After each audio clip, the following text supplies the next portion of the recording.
Hi BookTube, Lynette here again, and in this video I am going to do the mid-year book freakout tag. We are in July, we are almost halfway through July, and I've seen lots of people putting these up through June, but I thought actually, because June is the 6th month, it's halfway through the year, I thought I should do it after June, because then I will be able to include all the books that I finished in June in this as well. So without further ado, let's move on to the tag. So the first question is the best book that you have read in 2020, and the book that I have chosen is Strange the Dreamer by Laini Taylor. I read this very early in the year. I read this back in February, and it is, at the moment, this along with Muse of Nightmares are the two top books of the year for me. I absolutely fell in love with Laini Taylor's writing.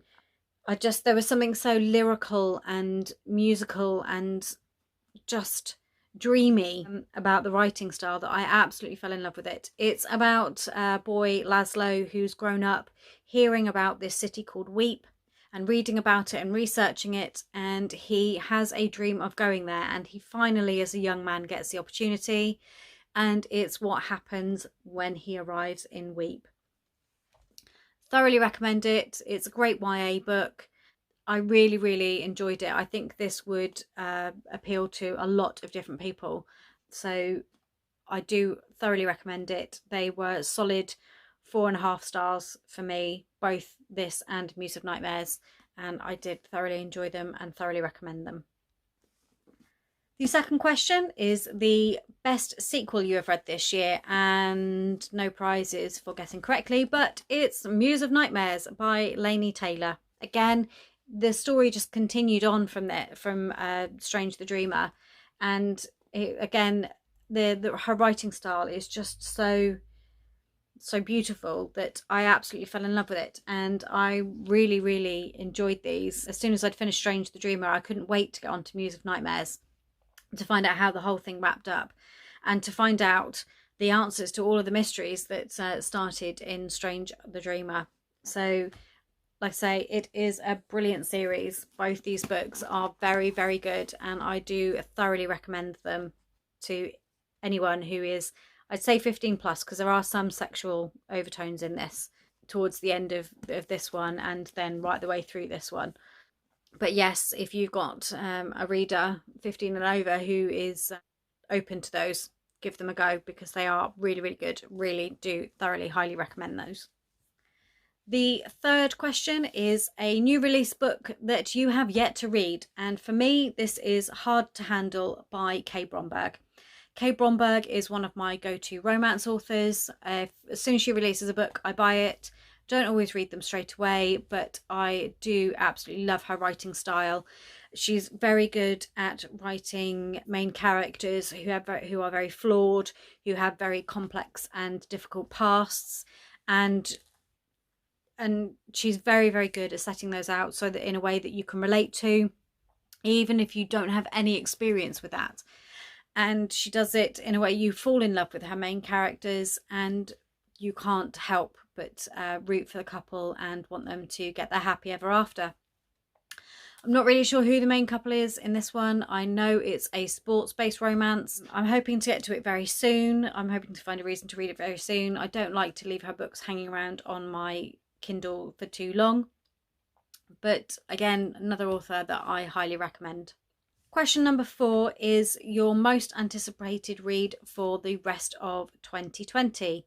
I have no idea. I don't really, apart from a couple of authors, romance authors who I follow, I'm never really aware of what's coming out during the year. I've never really been one to follow what's going on in the book world. I just tend to pick up books that I see and enjoy. I might be kind of aware if there are series that I'm reading at the moment.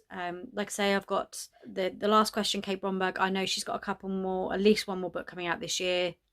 I think, again, there's another author, Jessie Donovan, whose books I read. I know she's definitely got 1, maybe 2 coming out this year. I think Samantha Towell, who's another romance author that I really enjoy, I think she's got another one coming out this year. But I'm not really aware until they start posting in their reader groups. I'm not really aware of what's going on. So I don't really have a most anticipated read for the rest of the year.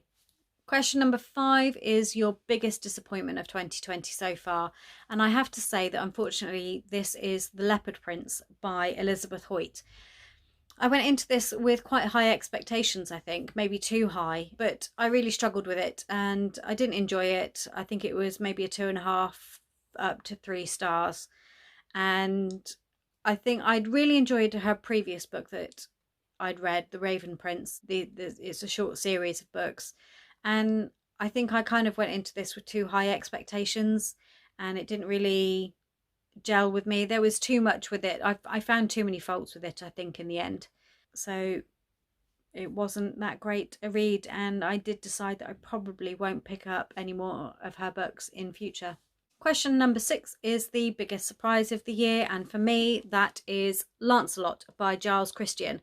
Now I know when I talked about this in my TBR and videos where I'd read it, that I actually thoroughly enjoyed it and that I like stories set around the legends of Arthur. I'd picked this book up on a whim in a bookshop, and I had an expectation of enjoying it but not absolutely loving it, and I did. I absolutely loved this book, so much so that I am on the constant lookout for the release date for the paperback version of the follow-up Camelot, because I thoroughly enjoyed this. It gave me a fresh perspective on the Arthur legends. We've had things told from Lancelot's point of view before, but I think this just goes into slightly different detail. It goes back to his childhood, and it gives a different perspective on the relationship between Lancelot and Arthur and Lancelot and Guinevere. And I absolutely thoroughly enjoyed it. I'm actually really looking forward to reading more by Giles Christian in future. Question number 7 is your favourite new author. That can be favourite debut author or favourite new to you author, and no prizes for guessing. Laini Taylor. Like I said, I've only read this series, but I really want to get to the rest of the books that she's written. I absolutely loved this, and I just fell in love with her writing style, and I really want to read more. I know there's another series that she's written which is possibly in the same kind of universe, but not. It's hinted at in here. But yes, I'm looking forward to reading more from Laini Taylor and keeping an eye out for new releases from her as well. Question number 8 is your newest fictional crush. Now, as a romance reader, I have quite a few, but the most recent crush that I've formed is a character called Jack Canty from Dead Pretty by Samantha Towell. He was just so patient and fantastic, and I absolutely fell in love with him. And I thought he was great for Audrey, his female counterpart. And I won't say any more than that, because Dead Pretty is a psychological thriller and you need to read this absolutely blind. Question number 9 is your newest fictional favourite, and that has to be Laszlo Strange from A Strange the Dreamer. I've got a feeling this is going to dominate my favourites list this year. I really loved Strange and his development throughout both books. In this book you see him going from a small child to a young adult, and in this book you start to see him develop into something more than he is in the first book, and I really enjoyed that. I loved Strange. I love Laszlo. I was rooting for him all the way through both books, and I thought it was brilliant the way it came out in the end. And these books are sat on my bookshelf and they're in my eye line every time I walk into my room, because they're on the shelf that faces the door, and it just makes me want to pick them up all over again. Question 10 is a book that made you cry, and for this one I've picked Fool's Fate by Robin Hobb. This is the 9th book in her Realm of the Elderling series and the 3rd book in her Tawny trilogy. The Tawny trilogy again deals with the relationship between Fitz from book 1 and the Fool from book 1. We kind of go more into him and his backstory. And there's lots of things that happen in this book which are quite emotional, and it really did make me cry. The second half of the book, I did spend as much in tears as I did not. And I thoroughly enjoyed it, and I was really, really glad that I'd picked it up and reread it. And I'm looking forward to moving on to the rest of the books in the Realm of the Elderling series. Question 11 is a book that made you happy, and for that I am going to say Nation by Terry Pratchett. I love Terry Pratchett's writing. I'm sad that he's no longer with us and to no longer entertain us in the way that he has done in the past. And this was a standalone book. I don't know whether he intended to write a sequel. It kind of felt like it was left there for a sequel, but it never really happened. I think he primarily then devoted his time to his Discworld series and got as many out of those before he could no longer write them. He passed away quite some years ago now, following a battle with Alzheimer's, and he is much missed. His books are just so much fun. Nation has quite a serious story behind it. I think it's one of the first books this year that have really brought home race, because he does deal with that in this book, albeit in a light-hearted way. But it is such a great book. It's so much fun. It's about a young man who